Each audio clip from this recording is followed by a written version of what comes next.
He's got to watch out for that EX fade. Usually Semiij, you know, he never throws out the raw roll, but you never know. I think really the biggest thing in this matchup, especially for Dab, is going to be knowing when to pump those brakes. But a mix-up like that is going to be heavily punished. Decide to spend a meter and stay away from all that damage. Ooh. Got him with that crossover. It didn't look like it was going to hit. Molina was in a down 3, and we oh my goodness, and the whiff punish by Semiij keeps him in this corner. Will he go for the setup? Oh, very good armor by Dab though. He's going to make sure he cannot leave any damage on the table like that. And he cannot be dropping those punishes. It is a huge fault to leave anything by Semiij. But he drops combo, goes for the reverse grab. Dab tries to get the dash punch. And that was so smart by Semiij. That was incredibly smart by Semiij. He knew it was coming, and it was perfectly spaced for that to happen. And, you know, we don't see Jax a whole lot, so you would think, you know, Semiij may take a game or two just to get comfortable in blocking Jax again, but he has done so good at blocking the mix so far. Oh, and he's using the standing 4 as that continuer to get all of this juicy damage, gets the extra ball roll, and then you see all this pressure, but the golden rule, never jump at Semiij, but Dab finally connects the overhead. And there, oh, and he actually, they traded there. I'm not sure what actually happened, and there it is, the raw roll.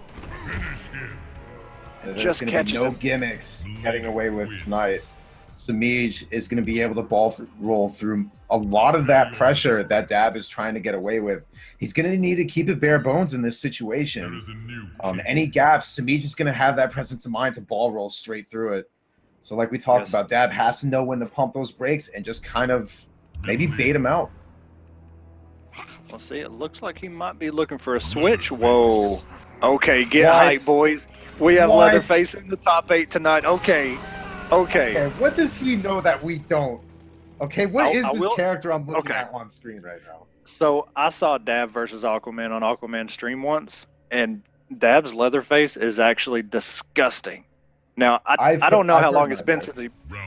Yeah, man, it was really good, but we'll see because Semiij just knows... Oh, it just goes right into it. Meter burns, goes for the damage early.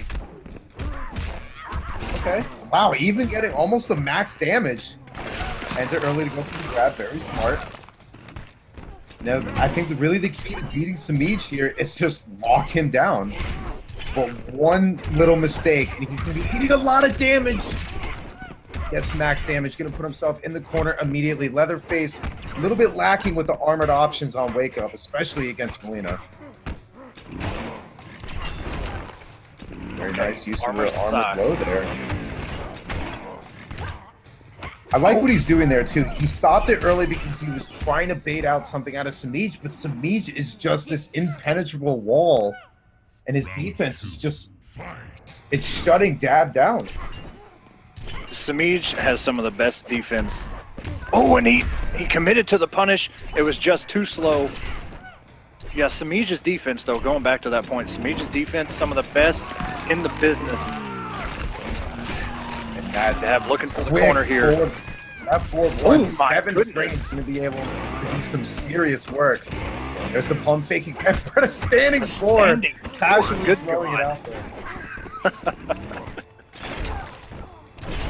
He's trying to keep that pressure going. He's trying to keep that mix-up game going. You see it now. Gets the triple overhead to work.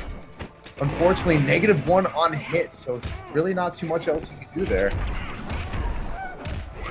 It's going to be some good damage for Semiij. Has that X-ray on deck. Ooh. Oh my goodness, and all the meter is gone now. Even if he wins this round. But it's okay because Semiij has 0 bars. Oh, good note by Semiij. Down for the overhead, going for the gimmicks, and he goes for the grab. Nice tech. Oh my god, that throw tech was immensely clutch. That was actually, wow. Semiij, he's trying to take the top spot tonight. Semiij is just Fort Knox right now. You cannot open up this man. The Dab even tried for the very first time, went for the down 3 overhead. Semiij immediately counter poking and then gets the clutch grab at the end, the grab tech. You know what? The weird thing was he did much better as Leatherface, but he's still going to go back and kind of feel things out a little bit. Because, you know, this next this next decision is crucial. You know, if he picks a character, he's locked in. The remainder set, even if he happens to get that reverse 3-0, this is his character. And he's looking at Buzzsaw. Right. And we know Semiij as an ethereal Melina, but he also has a Cassie. He's got a Smoke. He's got an Aaron Black. Actually, I think it was last week's top 8. Semiij actually has the most characters used in top 8, believe it or not. He's got a Kano. He's got a Goro. So you never know. So whatever Dab picks here, he's got to be sure that he is the most comfortable with him. And we're running out of time on this character select. Dab just all over the place. I respect it, to be completely honest, man. This is the last top 8. It's his debut in Season 2, so he really doesn't want to go out with a 3-0, but he's going to stick with the bread and butter that is Wrestler Jax. Tricky decision to make, but we'll have to see if it pays off for him. I like the pick. I mean, I'm always, you know, take who brought you to the show. I mean, he tried the Leatherface. It almost seemed to work. But he's going back to the bread and butter, as you said. Jumps over the side. On the trade. And these casual standing forwards in by Semiij. I've never seen him do that. With a down 4, get the hit frames. And he's really, this is what he wanted to do. He's going to push him all the way to the corner immediately. But Semiij is working with almost 3 bars. You know what's coming on Wake Up. But at down 3. It looks like what Dab is looking for is he's trying to down 3 just in case Semiij tries to EX fade out, which is a good option. But sometimes you just have to roll with it and gamble if he's going to use the EX fade as a wake up. And this is going to do some good damage. Not going to quite kill, but maybe the setup will. And Dab just let go. Yep.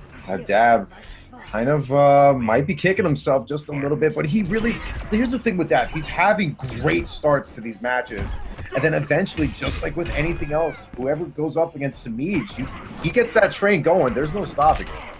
That's absolutely correct. Such good defense, such good offense. There's a reason that Semiij is #1 right now. And that use of the 4-3 by Dab at the ground pound connects, but unfortunate drop.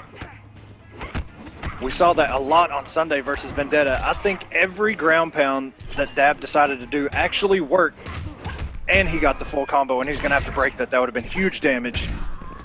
There goes that meter. It has almost become a touch of death situation for Dab. He needs to be very careful throwing out any gaps in his pressure, and this will get breaker.